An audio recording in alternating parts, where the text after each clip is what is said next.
find what works for you. But now, once we market, and here's where I really want to get into my speech, is that what do you do with these people? How can we sell more effectively? Are you ready to learn how to sell? Yes or no? All right, here we go. Now, let me go through this. Archimedes had an interesting principle. He said, give me a long enough pole and a place to stand and I can move the world. What does that mean to you? It means simply this. Sometimes our clients don't know how to make a decision. It's our job to grow our pole of influence and what? Leverage them to make a decision. Now listen carefully, because I don't like pressure. In today's market, you cannot pressure buyers. Would you agree with that? Pressuring today's buyer is not going to work. For example, when I look at influence, here's Webster's definition. The act of producing an effect without apparent exertion of force or direct command. I don't know about you, but I'm ADD. That doesn't work for me. So here's a simpler definition, right? The ability to guide a person's behavior and make them comply passively. That sounds a little Machiavellian. Let's move on. I don't like that one either. Here's my definition. The ability to nudge without pushing. Do you like that?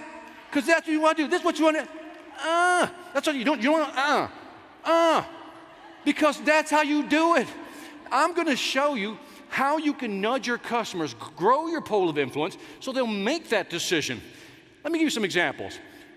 The Bureau of Labor Statistics came out with something interesting.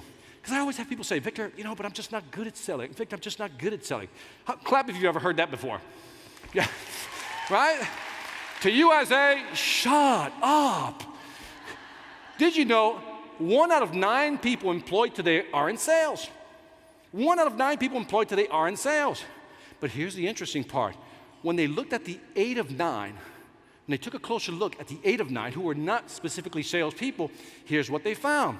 That they spend 40% of their time influencing and persuading.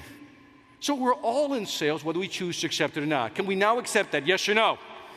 We all do it. Now let me give you some examples of nudging. Did you know that when you walk into a store and somebody comes up to you and says, can I help you find something? Did you know that sales go up 30% by simply asking that question? Wow. Did you also know consumers have a velocity? Listen to this. If there is a narrow aisle, you will walk faster, right? If the aisle is wide, you will tend to slow down. Haven't you noticed when you go to the perfume section, the women's shoe section, what happens to the aisles? They get real wide because you automatically slow down. You're being nudged through the store, and sometimes they need to slow you down. Like, for example, sometimes the aisles are too narrow, right? And you're walking too fast. How do they slow you down? How do they slow you down? You ever go to like the Kmart, Walmart, or something like that? Come on, Target, and you're walking too fast. What do you see in the aisles? Bins, right? And see, those are mental speed bumps, because here's you. Hum-de-dum-de-dum-de-dum. Oh, DVDs for sale, $5. Let me check some of these out. Right? Oh, I know you've been there. Don't lie to me. Do not lie to me, right? Some of you, I would never go to Walmart, Victor. Shut up, right? Just shut up.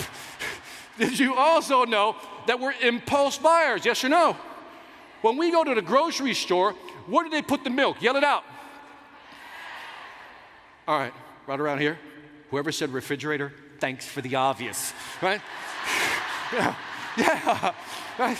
Of course. They put the milk in the back, they put eggs in the back, they put everything in the back because they know what's going to happen is you're going to walk down the aisles, and on the way back you might see some cookies, some donuts, okay? Get the idea?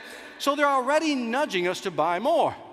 Did you know that when you're talking to somebody, just by simply touching their arm, one study showed sales increased from 55 to 81%. Wow, just touching the arm. Now remember, I said touch, don't fondle. Big mistake, right? Just gently touch. Sometimes I have to explain these things, right? Next, did you know they did an interesting study? They did an interesting study with waiters and waitresses. And what they wanted to find out is if you gave me your order and I mimicked the order right back to you versus if I paraphrased it, would that impact tip rates? And what they found out is waiters or waitresses that use the same wording as the customer, they mimicked back what they ordered, got 70% more in tips. Wow, just by mimicking. Isn't that fascinating? Influence is everywhere. How about this one? Let me ask you a question. You're talking to one of those customers. You're trying to talk to them about Plexus. Now, you got some good news and some bad news. Which should you present first? Raise your hand if you say good news. Raise your hand and say, give them the bad news first. Raise your hand if you refuse to raise your hand, no matter what I'm going to ask you today.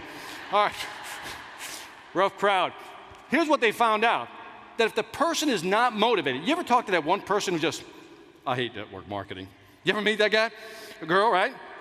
That person is one of those negative people. If they're not motivated, you present the bad news first. You say, well, okay, let me tell you all the things you're not going to like about this company, or all the things you're not going to like about this product. What do you think the person is thinking at this point when you say that? Well, at least they're honest. But if they're motivated to buy, you present the good news first. You with me on this? Subtle things you can do to increase sales. Now, did you know that people are more likely to say yes than no if they're in a softer chair versus a harder chair? How cool is that? This tells you that this really has a role in the decision-making process, right? Because, let me fix this here quickly, when this goes numb, this goes dumb. Get the idea? Let's move on, right? Let me ask you a question.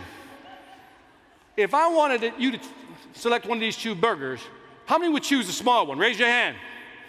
How many would choose the big ones? Raise your hand. Apparently, we have a lot of hungry people in this room right now, right? Now, did you know, on average, when two options are offered, people will typically choose which one? The smaller one. Now, how could I get you to buy the big one?